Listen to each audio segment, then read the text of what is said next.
She looked me dead in the eye, that smug, dismissive smirk playing on her lips, and she said, "You can have the settlement. Frankly, it's insulting, but it's all you're getting. Take it or leave it." She thought she had won. She thought the check, a paltry sum meant to silence me, was the end of the story. She thought wrong. What she didn't realize was that I didn't want the money. Money heals surfaces. It doesn't fix fundamental wrongs. I wasn't after a paycheck. I was after something far more satisfying, something that cuts deeper than any financial blow. I wanted to see the foundations of her gilded life crumble, piece by agonizing piece. I wanted to see her truly understand the cost of her betrayal, not in dollars and cents, but in sheer, desperate humiliation. I wanted to see her beg. But how do you take down a woman who seems utterly untouchable?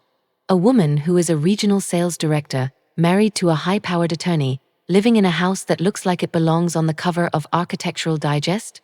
How do you wage a war of complete annihilation when you're just the disposable employee she decided to sacrifice for a bonus? That, my friends, is the deep dive we are taking today into calculated retribution, here on Pro-Revenge Narratives. Grab your popcorn, settle in, and prepare for a masterclass in patience, planning, and ultimate poetic justice. And while you're settling in, do yourself a favor, hit that subscribe button right now. You don't want to miss the fallout when karma finally sends its bill. The villain of our story is Eleanor Vance, and trust me when I say that the name Eleanor evokes a certain kind of cold, calculated grace that perfectly suited her. Eleanor was the regional sales director at Synaptic Solutions, a huge B2B software company. I was, at the time, her right-hand man, the senior account manager, Marcus. I'd worked for Synaptic for 7 years, and for Eleanor specifically for the last 4. And in those 4 years, I wasn't just an employee, I was a true believer. I pulled all-nighters, I saved colossal accounts she almost tanked through sheer carelessness, and I even covered for her when she was out sick, but was actually on a private jet to Aruba. She knew my loyalty was absolute, and she exploited it mercilessly. The betrayal came, as it almost always does, at the worst possible time and for the most venal of reasons. Synaptic was going through a major, high-profile acquisition by a competitor, and ahead of the merger, the new executive team wanted to streamline the sales department. Translation: they needed a scapegoat to justify massive layoffs and show they were cutting bloat. Eleanor, who wanted a promotion into the post-merger structure, saw her chance to not only survive the culling but to secure a coveted vice president role. The company's biggest client, Gigacorp, was secured through a massive 5-year contract that was set to be the centerpiece of the merger announcement. I was the one who had written and negotiated the bulk of that contract, all the way down to the technical specifications and the pricing tiers. Eleanor, however, was the one who signed it and was officially listed as the lead. 3 weeks before the merger was finalized, Eleanor deliberately and fraudulently misrepresented the terms of that Gigacorp contract to the acquiring company's CFO, inflating the annual recurring revenue figures by nearly 30% to make her department look spectacular. It was a massive financial crime, plain and simple, designed solely to make her look like the golden goose. When the CFO smelled a rat and the audit team descended, the discrepancy was discovered almost instantly. But instead of taking the fall for her explicit fraud, Eleanor did the unthinkable. She threw me directly under the bus. She had cleverly doctored a handful of internal emails, making it appear that I, Marcus, the loyal senior account manager, had been the one who calculated and presented the false figures, and that she, the director, had simply rubber-stamped my mistake. She played the busy executive card perfectly. My protests were met with cold, corporate silence. She was promoted to interim VP. I was escorted out by security and told my actions were being investigated for gross negligence and willful misconduct. My entire career, my reputation, my financial stability, all gone, incinerated in the blaze of her ambition. I was left completely and utterly paralyzed. The shame was suffocating. I couldn't get another job in the industry with willful misconduct hanging over me. My savings dwindled. My wife started looking at me with worry and disappointment. I sought legal advice, of course. My lawyer, a tired, pragmatic man named David, looked at the documentation and sighed. "Marcus," he said, "Eleanor is protected by 3 layers of corporate lawyers, and her husband is one of the most ruthless litigators in the city. They have you dead to rights on paper."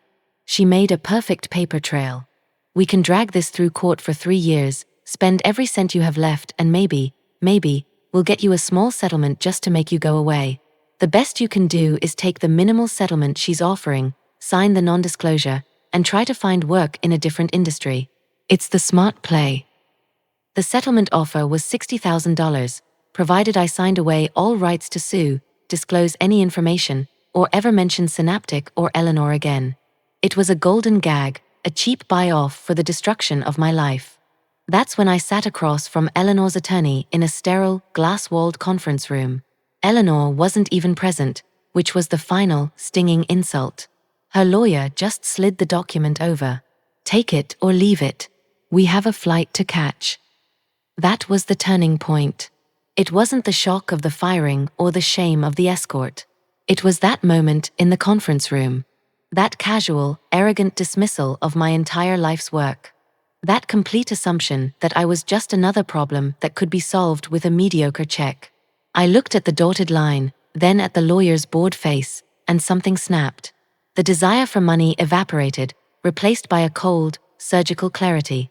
I realized I wasn't interested in compensation. I was interested in retribution. This wasn't about being made whole. It was about making her feel the exact, complete, total devastation she had inflicted on me. I pushed the paper back. I'm leaving it, I said, my voice steady. But tell Eleanor something for me. Tell her I don't want her money. I want to see her beg. The lawyer scoffed. Good luck with that, kid. I smiled. I don't need luck. I have time, and I have memory. The seeds of retribution were planted that day. This wasn't going to be a quick, messy explosion. This was going to be a patient, calculated, multi-phase demolition. This was a game of chess, and I knew every piece on the board, including the ones Eleanor thought were hidden. My primary leverage, the thing Eleanor completely forgot, was my intimacy with the Gigacorp contract. Not the fraudulent summary she presented, but the actual 1,200-page document I had slaved over. Specifically, I remembered the most obscure and complex element of the deal, the Performance Acceleration Clause (PAC), which I had insisted upon, and which Eleanor had dismissed as legal fluff. The PAC was designed to protect Gigacorp from being locked into a 5-year contract if Synaptic failed to meet highly specific, incremental performance metrics related to service integration and data processing speed within the first 2 years. If Synaptic failed to hit these metrics by more than 10% on a specified quarterly review date, Gigacorp had the right to terminate the contract immediately without penalty and was entitled to a pre-negotiated, escalating refund for the money they had already paid. Crucially, the PAC also stated that if this termination occurred due to Synaptic's willful misrepresentation of its capacity, which the merger fraud clearly demonstrated, the refund would automatically increase by 50% and involve a public statement of the reason for termination. I realized that Eleanor hadn't just inflated the revenue figures. She had inflated Synaptic's capacity figures to the acquiring company to justify that revenue. Those fraudulent capacity figures were far beyond what Synaptic was actually capable of delivering, which meant that by the time Gigacorp's next quarterly review date, now only 6 months away, rolled around, Synaptic would almost certainly miss the PAC metrics by a massive margin. It was a ticking time bomb, and Eleanor, now the interim VP responsible for those metrics, had completely forgotten I was the one who buried the fuse. My strategy had 3 key phases. Phase 1, the incubation.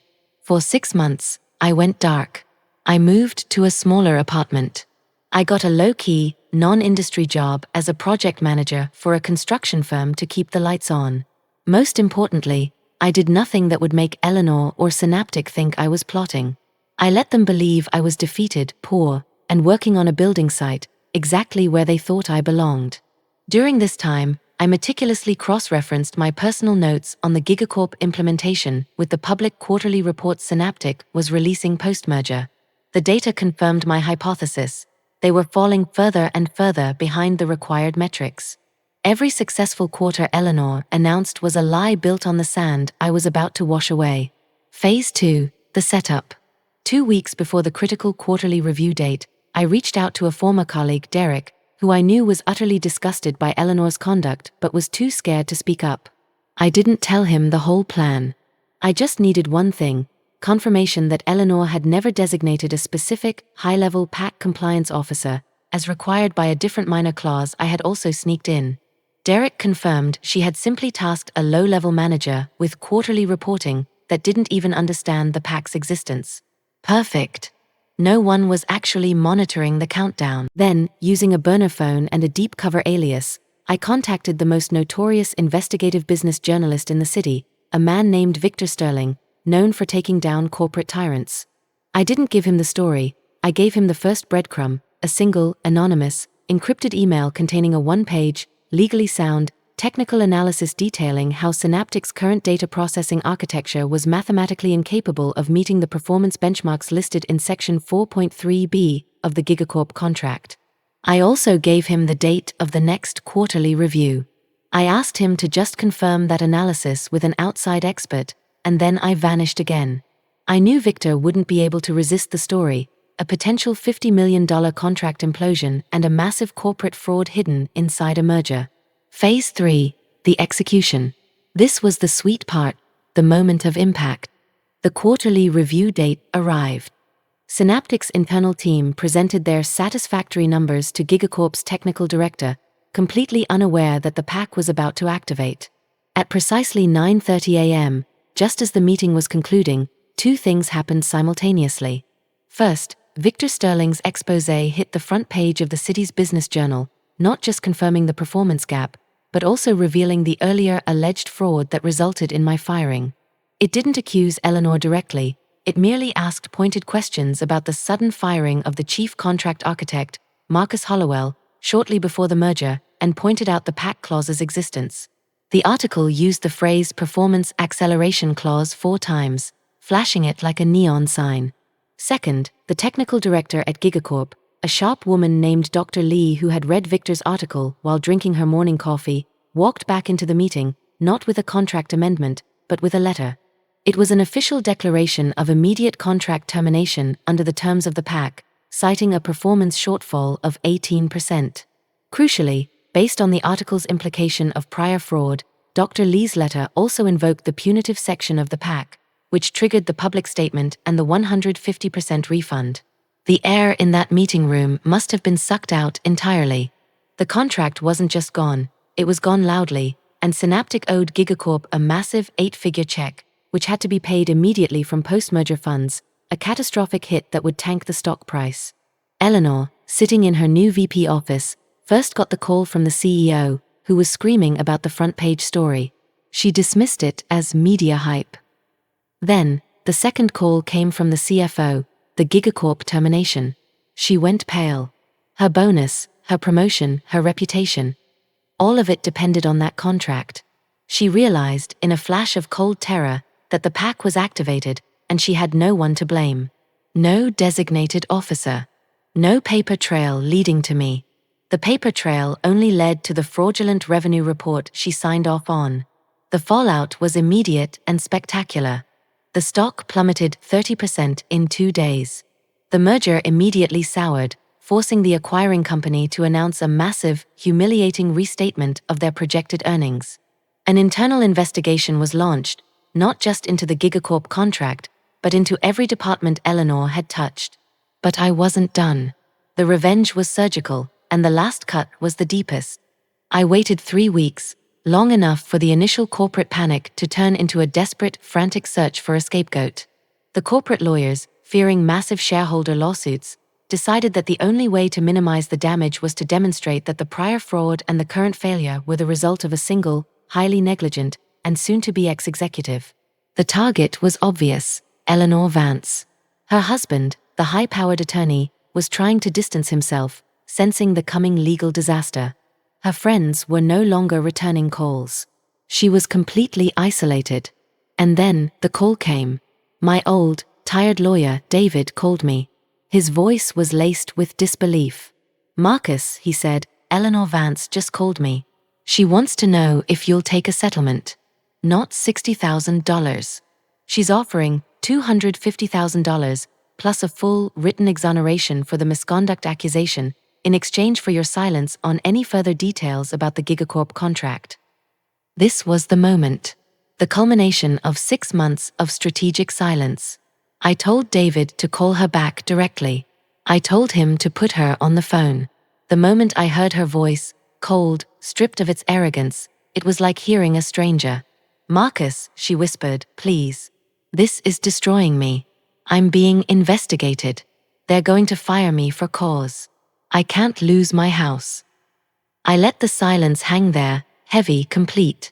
I thought back to her smug face in that conference room, the casual cruelty of her betrayal, the loss of my career, the shame I felt with my wife. "Eleanor," I said, my voice calm, almost detached. "You remember what I told your lawyer? The $250,000 is real, Marcus. You can start over. Please. I'll write the letter myself, clearing your name." "I don't need your letter," I countered. "I don't need your money. I told you what I wanted." She broke then. The VP veneer shattered. "What do you want, Marcus? I'll do anything. Please. I beg you. Just tell me what you want." There it was. The word. Raw, naked, and delivered directly to my ear. I had what I wanted. "I wanted to see you beg, Eleanor," I said softly, but with the force of 1,000-ton weight. "And now I have. Good luck with the SEC." I hung up the phone. I didn't take the money. I didn't need to. The feeling of absolute justice was the greatest currency. The aftermath was exactly what she deserved. Within the month, Eleanor was fired for gross negligence and willful misconduct.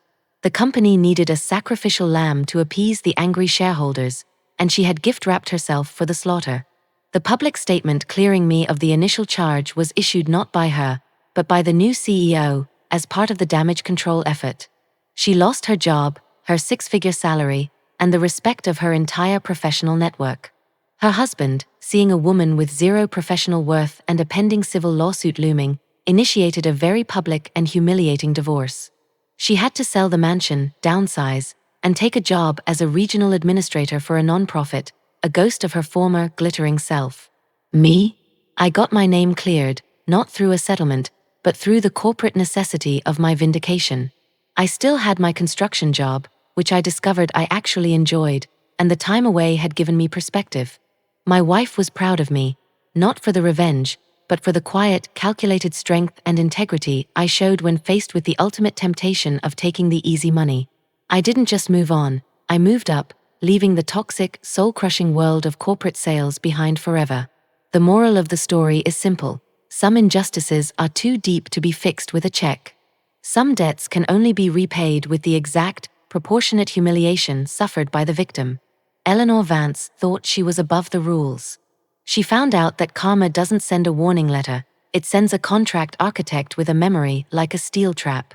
She got what she gave, and I got the satisfaction of knowing I was the author of her downfall, simply because I didn't want money, I wanted to see her beg. What is the most satisfying revenge story you've ever heard? The one where the protagonist turned down the money for the ultimate justice? Let me know in the comments below. I read every single one.